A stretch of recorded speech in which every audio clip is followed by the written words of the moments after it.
ಸಿದ್ದಾಪುರ ತಾಲೂಕಿನ ಅವರಗುಪ್ಪದ ಕೊಲೆ ಪ್ರಕರಣಕ್ಕೆ ಸಂಬಂಧಿಸಿ ಆರೋಪಿಗಳಿಗೆ ಕಠಿಣ ಶಿಕ್ಷೆ ನೀಡಬೇಕು, ಮೃತನ ಕುಟುಂಬಕ್ಕೆ 50 ಲಕ್ಷ ಪರಿಹಾರ ನೀಡಬೇಕು ಹಾಗೂ ನಿರ್ಲಕ್ಷ್ಯ ವಹಿಸಿದ್ದ ಪೊಲೀಸ್ ಅಧಿಕಾರಿಗಳ ಮೇಲೆ ಕ್ರಮ ಕೈಗೊಳ್ಳಬೇಕೆಂದು ಆಗ್ರಹಿಸಿ ಬಿಎಸ್ಎನ್ಡಿಪಿ ಸಂಘಟನೆ ಜಿಲ್ಲಾ ಘಟಕದ ನೇತೃತ್ವದಲ್ಲಿ ಸ್ಥಳೀಯರು ಸರ್ಕಾರಕ್ಕೆ ಮನವಿಯನ್ನು ಸಲ್ಲಿಸಿದ್ದಾರೆ. ಅವರಗುಪ್ಪದಲ್ಲಿ ನಡೆದ ಹಲ್ಲೆ ಘಟನೆಯಲ್ಲಿ ವಸಂತ್ ನಾಯ್ಕ್ ಮೃತಪಟ್ಟಿದ್ದು, ರಕ್ಷಣೆಗೆ ಬಂದ ಕುಮಾರ್ ನಾಯ್ಕ್ ಗಂಭೀರ ಗಾಯಗೊಂಡು ಜೀವನ್ಮರಣದ ನಡುವೆ ಹೋರಾಡುತ್ತಿದ್ದಾರೆ. ಗಾಯಾಳು ಕುಮಾರ್ ನಾಯ್ಕ್ ಅವರ ಚಿಕಿತ್ಸಾ ವೆಚ್ಚವನ್ನು ಸರ್ಕಾರ ಸಂಪೂರ್ಣವಾಗಿ ಭರಿಸಬೇಕು.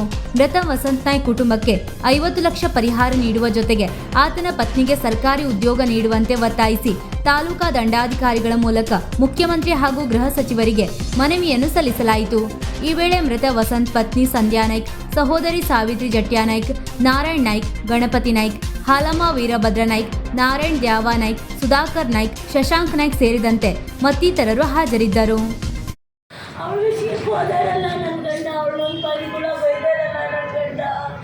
ಅವಳಿಗೊಂದು ಸುದ್ದಿ ಅವಳನ್ನ ಚೀತು ಅಂದರಲ್ಲ, ಅವಳದ್ದೆಲ್ಲ ನನ್ನ ನಿಲ್ಲಲ್ಲಾಗಿತ್ತು ಅಂತ ಗಂಡನ ಜೀವನೇ ತಪ್ಪು ಹೋಗ್ಬಿಟ್ಲು. ಅವಳಿಗೆ ತಕ್ಕ ಶಿಕ್ಷೆ ಆಗಬೇಕು, ಅವಳಿಗೆ ತಕ್ಕ ಶಿಕ್ಷೆ ಆಗಬೇಕು, ಜೀವಾವಧಿ ಶಿಕ್ಷೆ ಆಗು. ಮತ್ತು 5 ವರ್ಷಕ್ಕೆ ಮನೆ ಕಳಿಸ್ತಾರೆ.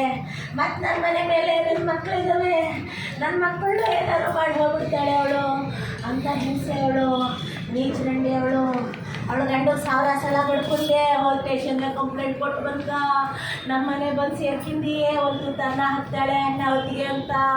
ನನ್ನ ಮನೆ ಸೇರೋರೊಳಗೆ ಒಂದು ಕಂಪ್ಲೇಂಟ್ ಕೊಟ್ಟು ಅಂತ 100 ಸಲ ಹೇಳಿದೆ.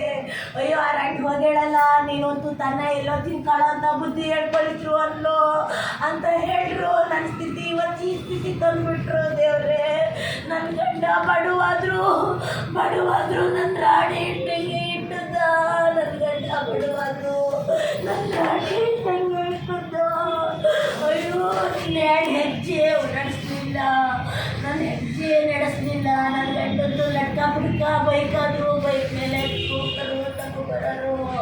ಅಯ್ಯೋ, ನನ್ನ ತಾಯಿಗಿದ್ದಾಳೆ ನಾವು ಒಬ್ಬಳೇ ಮಗಳು, ನನ್ನ ತಾಯಿಗಿದ್ದಾಳೆ ಒಬ್ಬಳೇ ಮಗಳು. ನನ್ನ ಮದುವೆ 10 ವರ್ಷಕ್ಕೆ ಅದೇ ದೇವ್ರೊಂದು ಕಾಯಿಲೆ ಕಸಲೆ ಕೊಟ್ಟು ತೊಡಿ ಮೇಲೆ ಬೆಡ್ ಮೇಲೆ ನನ್ನ ಗಂಡ ಹೇಳ್ತಾ 2 ದಿನ ಮಾತಾಡಿದ್ರು. ನಾನು ಅಯ್ಯೋ ದೇವರೇ, ನನಗೆ ಯಾಕೆ ಮಾಡಿದೆ ದೇವ್ರ ಬೈಕಿದ್ದೆ. ಈ ಪಾಪಿ ಮುಂಡೆ ಗಂಡ್ರು ಅವ್ರ ಜೀವನ ಅವ್ರ ಸುಖಕ್ಕೋಸ್ಕರ ನನ್ನ ಗಂಡನ ಜೀವನ ತೆಗೆದುಬಿಟ್ರು. ದೇವರೇ, ನನ್ನ ಗಂಡನ ಜೀವನ ತೆಗೆದುಬಿಟ್ರು. ನನ್ನ ಮುದ್ದು ಮಗಳು ಹುಟ್ಟೇಳೆ ಅನ್ನೋರು. ಮುದ್ದು ಮಗಳು ಮೇಕಪ್ ಮಾಡ್ತಿದ್ದು ಲಿಫ್ಟಿಗೆ ಬಡಿಸಿದ್ರು. ನನ್ನ ಮಗಳನ್ನೇ ನೋಡೋರು,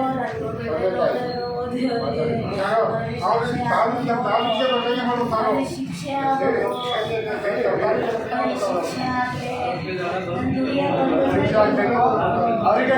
ಆಗ್ಬೇಕಲ್ವಾ?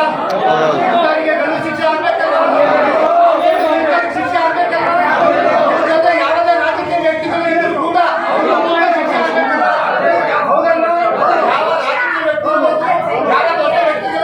ಶಿಕ್ಷೆ ಆಗ್ಬೇಕು. ಯಾವುದೇ ಕಾರಣಕ್ಕೆ ಯಾರು ಬಿಡಬಾರ್ದಿದ್ರಲ್ಲಿ ಇದು ಒಂದು ಮಾದರಿ ಆಗಬೇಕು. ಹಾಗೆ ಈ ತಾಲೂಕಿನ ಠಾಣಾಧಿಕಾರಿಗಳು ಇನ್ನು ಮುಂದೆ ಎಚ್ಚರಿಕೆ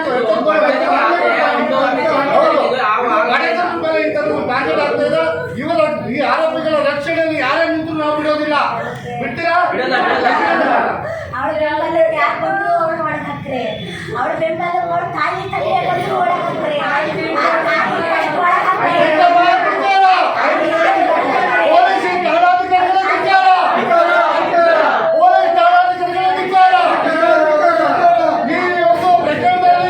ನಮಗೆ ಅನ್ಯಾಯ ಮಾಡಿದ್ರಿಂದ ಠಾಣಾಧಿಕಾರಿಗಳಿಗೆ ಧಿಕ್ಕಾರ.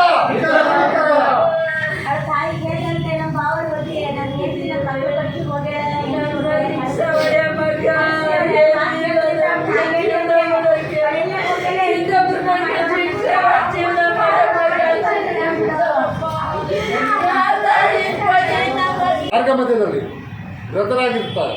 ಸೊ ಇವತ್ತು ಈ ಒಂದು ಘಟನೆಗೆ ಸಂಬಂಧಿಸಿದಂತೆ ನಾವು ಮಾನ್ಯ ಮುಖ್ಯಮಂತ್ರಿಯವರಿಗೆ ಮತ್ತು ಗೃಹ ಸಚಿವರಿಗೆ ಹಾಗೂ ನಮ್ಮ ಜಿಲ್ಲಾ ಉಸ್ತುವಾರಿ ಸಚಿವರಿಗೆ, ಕ್ಷೇತ್ರದ ಶಾಸಕರು ಭೀಮಣ್ಣ ಟಿ ನಾಯ್ಕ ಅವರಿಗೆ ಹಾಗೂ ಸಂಸದರಾದ ವಿಶ್ವೇಶ್ವರ ಕಾಗೇರಿ ಅವರಿಗೆ ಹಾಗೂ SP ಮತ್ತು DC ಅವರಿಗೆ ಮತ್ತು DSP ಅವರಿಗೆ ನಾವು ಈ ಒಂದು ಮನವಿಯನ್ನು ಮಾಡ್ತಾ ಇದ್ದೇವೆ ತಹಸೀಲ್ದಾರ್ ಮುಖೇನ. ವಿಷಯ ಏನಂತಂದರೆ 2ನೇ ತಾರೀಕು 2ನೇ ತಿಂಗಳಲ್ಲಿ ಅವರಗುಪ್ಪ ವಸಂತ್ ನಾಯ್ಕ್, ಮಹೇಶ್ ನಾಯ್ಕ್ ಮತ್ತು ಕುಮಾರ್ ನಾಯ್ಕ್ ಅವರ ಮೇಲೆ ಹಲ್ಲೆ ನಡೆದ ಸಂದರ್ಭದಲ್ಲಿ ವಸಂತ್ ನಾಯ್ಕ್ ಅವರು ಮೃತರಾಗಿದ್ದು, ಕುಮಾರ್ ನಾಯ್ಕ್ ಇವರು ಸಾವು ಬದುಕಿನ ನಡುವೆ ಹೋರಾಡುತ್ತಿದ್ದಾರೆ ಹಾಗೂ ಮಹೇಶ್ ನಾಯ್ಕ್ ಅವರು ಪ್ರಾಣಾಪಾಯದಿಂದ ಪಾರಾಗಿದ್ದಾರೆ. ಅವರು ಕೂಡ ಹೆಚ್ಚಿನ ಚಿಕಿತ್ಸೆಯಲ್ಲಿ ಪಡಿತಾ ಇದ್ದಾರೆ. ಅವ್ರದ್ದು ಕೂಡ ಡೌಟ್ ಇದೆ ಅಂತ ಹೇಳ್ತಿದ್ದಾರೆ. ಹಾಗೆ ಇಂಥ ಘಟನೆ ಒಂದು ನಡೆಯಬಾರದಿತ್ತು, ಆದರೆ ಆಗಿದೆ. ಮೃತ ವಸಂತ್ ನಾಯ್ಕ್ ಮತ್ತು ನಮ್ಮ ಸ್ನೇಹಿತರು ಕೂಡ ಆಗಿದ್ದು 18 ವರ್ಷದಿಂದ ನನಗೆ ಅವರ ಪರಿಚಯ ಇದೆ. ತುಂಬ ಬಡತನದಿಂದ ಬಂದಂಥ ಒಂದು ಕುಟುಂಬ ಅದು. ಸೊ ಇವತ್ತು ಎಲ್ಲರಂತೆ ತಾವು ಕೂಡ ಪ್ರಾಮಾಣಿಕವಾಗಿ ದುಡಿದು ಒಂದು ಸುಖ ಸಂಸಾರ ಜೀವನ ನಡೆಸ್ತಾ ಇದ್ದಂಥ ಸಂದರ್ಭದಲ್ಲಿ ಇವತ್ತು ಇವರು ಏನು ಮೃತರ ಸಹೋದರರು ಪ್ರಕರಣಕ್ಕೆ ಸಂಬಂಧಪಟ್ಟಂತೆ ಮೃತರ ಸಹೋದರ ಮಹೇಶ್ ಜಟ್ಟನಾಯ್ಕ್ ತನ್ನ ಮಗಳಾದ ಸುಮಶ್ರೀ ಮಹೇಶ್ ನಾಯ್ಕ್ ಇವಳ ಜೊತೆಗೆ ಠಾಣೆಗೆ ಬಂದು 1/2/2026 ಮಧ್ಯಾಹ್ನ 12ರಿಂದ 1 ಗಂಟೆ ಒಳಗೆ ದೂರು ಸಲ್ಲಿಸಿರ್ತಾರೆ ಸಿದ್ದಾಪುರ ಠಾಣೆಯಲ್ಲಿ. ಓಕೆ, ಸುಮಶ್ರೀ ಮಹೇಶ್ ನಾಯ್ಕ್ ಇವಳ ಅಪ್ರಾಪ್ತ ವಯಸ್ಸಿನ ಕಾರಣವನ್ನು ನೀಡಿ FIR ನೋಂದಾಯಿಸಿಕೊಂಡಿರುವುದಿಲ್ಲ ಮತ್ತು ಮಕ್ಕಳ ಆಯೋಗಕ್ಕೆ ಹೋಗಿ ದೂರನ್ನು ಕೊಡಿ ಎಂದು ಸಬೂಬು ನೀಡಿ ಕಳುಹಿಸಿರುತ್ತಾರೆ. ಮತ್ತು ಮಕ್ಕಳ ಆಯೋಗಕ್ಕೆ ಹೋಗಿ ದೂರನ್ನು ಕೊಡಿ ಎಂದು ಸಬೂಬು ನೀಡಿದ ಸಂದರ್ಭದಲ್ಲಿ ಅದೇ ದಿನ ಸಾಯಂಕಾಲ 3ರಿಂದ 4 ಗಂಟೆ ಒಳಗೆ ಶಿರಸಿಯ ಮಕ್ಕಳ ಹಕ್ಕು ಆಯೋಗದ ಕಚೇರಿಗೆ ಹೋಗಿ ದೂರನ್ನು ಸಲ್ಲಿಸಿರುತ್ತಾರೆ. ಹಾಗೂ ಈ ಸಂದರ್ಭದಲ್ಲಿ ಸುಮಶ್ರೀ ಮಹೇಶ್ ನಾಯ್ಕ್ ಒಬ್ಬಳನ್ನೇ ಒಳಗೆ ಕರೆದುಕೊಂಡು ಹೋಗಿ ವಿಚಾರಿಸಿ ಎಲ್ಲಿ ಮಕ್ಕಳ ಹಕ್ಕು ಆಯೋಗದ ಕಚೇರಿಯಲ್ಲಿ ವಿಚಾರಿಸಲಾಗಿ ದಿನಾಂಕ 5/2/2026 ಗುರುವಾರದಂದು ಬರಲು ಹೇಳಿರ್ತಾರೆ ಪುನಃ. ಓಕೆ, ನಂತರ ತಂದೆ ಮತ್ತು ಮಗಳು ವಾಪಸ್ಸು ಅಣ್ಣನಾದ ವಸಂತ್ ಜಟ್ಟನಾಯ್ಕ್ ಅವ್ರಿಗುಪ್ಪ ಇವರ ಮನೆಗೆ ಬಂದು ಉಳಿದಿರುತ್ತಾರೆ. ಓಕೆ, ನಂತರ ರಾತ್ರಿ ಸುಮಾರು 9ರಿಂದ 10 ಗಂಟೆಯೊಳಗಿನ ಸಂದರ್ಭದಲ್ಲಿ ಸುಚಿತ್ರಾ ಮಹೇಶ್ ನಾಯ್ಕ್ ಮತ್ತು ಅವಳ ತಂದೆ ಲೋಕನಾಥ್ ನಾಯ್ಕ್ ಹಾಗೂ ಸಹಚರರು ಬಂದು ಏಕಾಏಕಿ ಮಹೇಶ್ ಜಟ್ಟನಾಯ್ಕ್ ಮೇಲೆ ಹಲ್ಲೆ ಮಾಡಿ ಮಗಳನ್ನು ಎಳೆದಾಡಿ ಕರೆದುಕೊಂಡು ಹೋಗಲು ಪ್ರಯತ್ನ ಪಟ್ಟಿರುತ್ತಾರೆ. ಹಾಗೆ ಈ ಸಂದರ್ಭದಲ್ಲಿ ಮಗಳು ಹೋಗಲು ಒಪ್ಪುವುದಿಲ್ಲ. ಆ ಸಂದರ್ಭದಲ್ಲಿ ತೀವ್ರವಾದ ಗಲಾಟೆ ಆಗುತ್ತದೆ. ಆ ಸಮಯದಲ್ಲಿ ವಸಂತ್ ಜಟ್ಟನಾಯ್ಕ್ ಮತ್ತು ಅವರ ಪಕ್ಕದ ಮನೆಯ ಕುಮಾರ್ ನಾರಾಯಣ್ ನಾಯ್ಕ್ ಇವರು ಜಗಳ ತಪ್ಪಿಸಲು ಮುಂದಾಗುತ್ತಾರೆ. ಈ ಸಮಯದಲ್ಲಿ ಪ್ರಕರಣದ ಆರೋಪಿಗಳು ಡ್ರ್ಯಾಗನ್ ಮತ್ತು ಚಾಕುವಿನಿಂದ 3 ಜನರಿಗೂ ಚುಚ್ಚುತ್ತಾರೆ. ಈ ಸಂದರ್ಭದಲ್ಲಿ ತೀವ್ರವಾದ ಗಾಯಗಳಿಂದ ವಸಂತ್ ಜಟ್ಟನಾಯ್ಕ್ ಮತ್ತು ಕುಮಾರ್ ನಾರಾಯಣ್ ನಾಯ್ಕ್ ಇವರನ್ನು ತೀವ್ರವಾದ ಗಾಯಗಳು ಆಗಿ ಸಾವು ಬದುಕಿನ ಮಧ್ಯದ ಹೋರಾಟದಂಥ ಸಂದರ್ಭದಲ್ಲಿ ಹೆಚ್ಚಿನ ಚಿಕಿತ್ಸೆಗೆ ಸಿದ್ದಾಪುರ ತಾಲೂಕು ಆಸ್ಪತ್ರೆಗೆ ಕರೆತರುವ ಸಂದರ್ಭದಲ್ಲಿ ಮಾರ್ಗ ಮಧ್ಯ ಕೋರ್ಟ್ ಮುಂಭಾಗದಲ್ಲಿ ಅವರು ತಂದ ವಾಹನದಲ್ಲೇ ವಸಂತ್ ಜಟ್ಟನಾಯ್ಕ್ ಕೊನೆಯುಸಿರು ಎಳೆದಿರುತ್ತಾರೆ.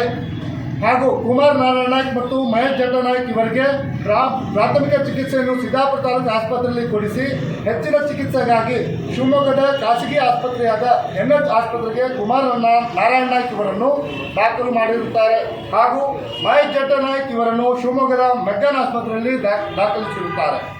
ಈ ವಿಷಯಕ್ಕೆ ಸಂಬಂಧಿಸಿದಂತೆ ಮೃತರ ಸಂಬಂಧಿಕರು ನನಗೆ ಸಂಪರ್ಕಿಸಿ ದಯವಿಟ್ಟು ಈ ಸಂದರ್ಭದಲ್ಲಿ ನಮ್ಮ ಜೊತೆ ನಿಲ್ಲಬೇಕು ಹಾಗೂ ನಮಗೆ ನ್ಯಾಯ ಕೊಡಿಸಬೇಕು ಎಂದು ನಮ್ಮ ಸಂಘಟನೆಗೆ ಮನವಿ ಮಾಡಿರುತ್ತಾರೆ.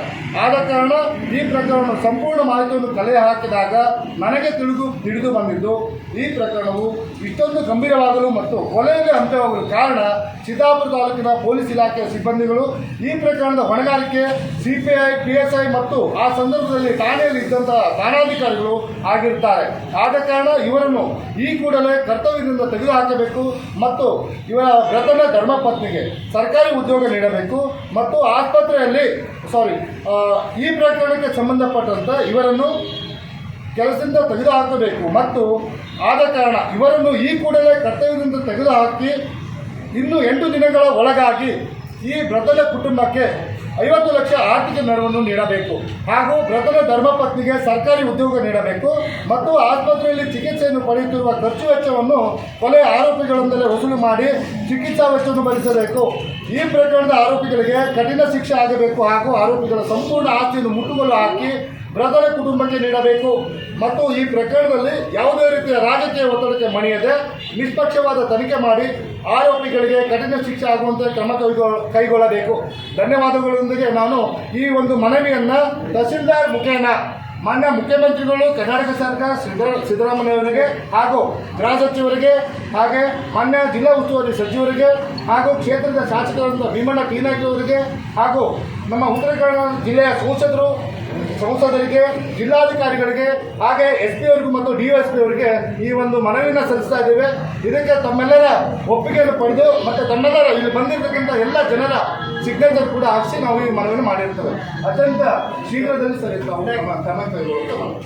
ವೀಕ್ಷಕ ಮಹಾಪ್ರಭುಗಳೇ, ನಮ್ಮ ಚಾನಲ್ ಅನ್ನು ಸಬ್ಸ್ಕ್ರೈಬ್ ಮಾಡಿ, ಶೇರ್ ಮಾಡಿ, ಪ್ರೋತ್ಸಾಹಿಸಿ.